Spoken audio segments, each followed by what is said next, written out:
crescut vorbind română, m-am născut și am crescut în România și acum vorbim engleză și română acasă. Engleză, întrucât soțul meu nu vorbește română, și română, întrucât îmi mențin limba și continui să vorbesc copiilor în română.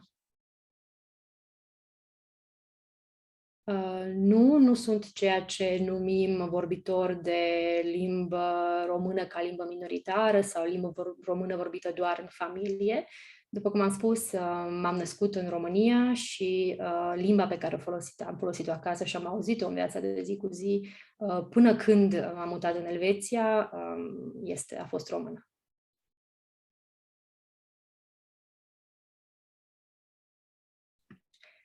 Acum vorbesc română acasă cu copiii mei. Vorbesc română și cu câțiva prieteni veniți din România care acum locuiesc în Elveția sau în Germania și cu care păstrez o legătură, cu care ne vedem destul de des. Și, bineînțeles, continui să vorbesc româna cu părinții mei care locuiesc în România.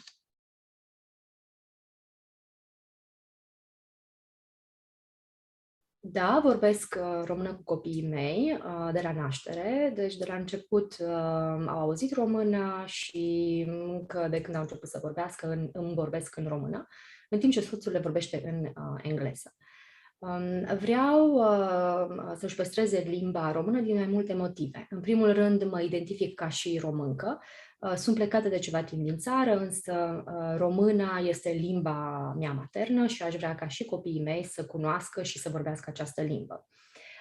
În al doilea rând, părinții mei nu vorbesc engleză și atunci singura modalitate prin care copiii mei se pot înțelege cu bunicii este vorbind română. Și aș vrea să-și păstreze limba pentru a putea comunica cu ceilalți de fiecare dată când mergem în România.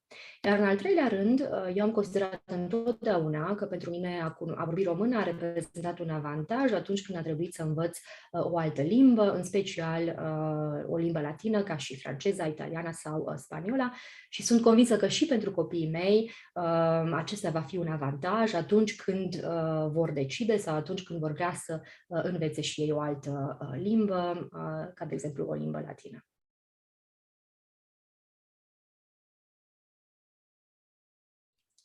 Vorbim româna doar acasă.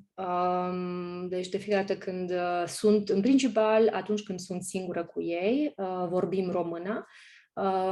Indiferent dacă suntem acasă, de fapt, sau dacă suntem în comunitate. Bineînțeles, dacă sunt și alți vorbitori care nu cunosc română, atunci de obicei vorbim engleză.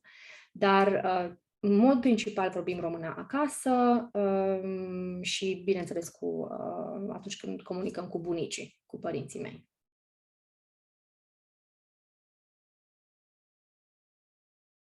Deci, cum am zis, am vorbit română cu copiii de la început.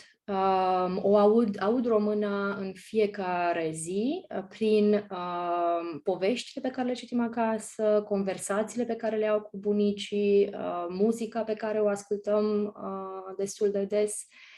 Și cred că, în general, le place foarte mult să audă, sunt obișnuiți să audă româna, însă li se pare mai greu să o vorbească. Mai ales atunci când sunt cu mine, însă din experiența pe care am avut-o cu ei și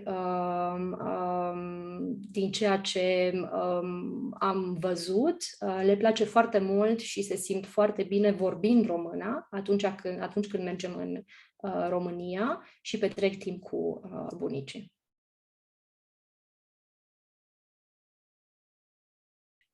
Da, mi se pare foarte important. După cum spuneam, este parte din identitatea mea, în primul rând, și este parte din identitatea copiilor, care sunt pe jumătate români. Deci trebuie să știe pentru mine este foarte important să înțeleagă și să se poată exprima în limba română. Ceea ce va crea apoi și o legătură sentimentală, cum am zis, cu familia din România. Deci este foarte important pentru mine să poată să comunice în această limbă.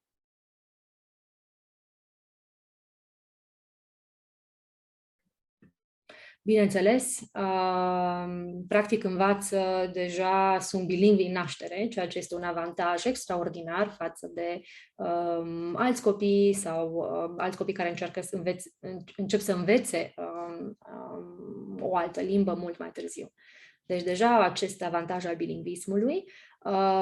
După cum spuneam, mi se pare că româna este o limbă, odată ce învățăm româna, apoi este mult mai ușor și îi ajută să învețe alte limbi cu o bază latină, ca și franceză, italiană, spaniolă, datorită similarităților care există între aceste limbi.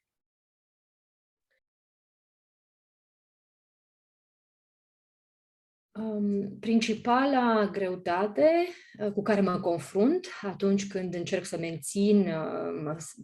mențin româna acasă este faptul că copilul îi se pare puțin mai greu să o vorbească. Da? Deci depun un efort considerabil față de engleză, care este limba română, care este limba în familie. Deci aceasta este principala greutate, să le ofer oportunități în care să-și poată folosi româna. Deci să ajungem de la cunoștințe pasive la o comunicare activă în limba română. Ceea ce funcționează foarte bine în cazul nostru este expunerea prelungită, deci perioadele prelungite de vacanță în România la bunici, fără niciun contact sau fără a fi expuși limbii engleze sau limbii germane pe care o învață simultan. Deci așa încercăm să îi expunem cât mai mult și să-i facem să vorbească cât mai mult în limba română. O altă greutate cu care ne confruntăm este faptul că de un an de zile, un an și jumătate, ne-am mutat din Anglia, unde copiii auzeau doar engleză și română, în Elveția, unde acum copiii învață și germană la școală, deci engleză-germană, iar din experiența mea personală, româna deja într-un fel cade pe locul 3, întrucât la școală de cel mai mult copiii aud engleză și germană, iar în timpul pe care îl petrecem acasă doar cu mine, este singurul moment în care copiii aud română. Deci de aceea încerc cât mai mult să mă străduiesc să elimin engleza din interacțiunile mele cu copiii. Bineînțeles, nu este tot timpul ușor, întrucât limba familiei este limba engleză. Și atunci, pentru a nu le exclude pe soțul din conversații, câteodată vorbim în engleză, însă ceea ce mi se pare cel mai amuzant este că băiețelul cel mai mare de multe ori traduce ceea ce spun eu în română în engleză.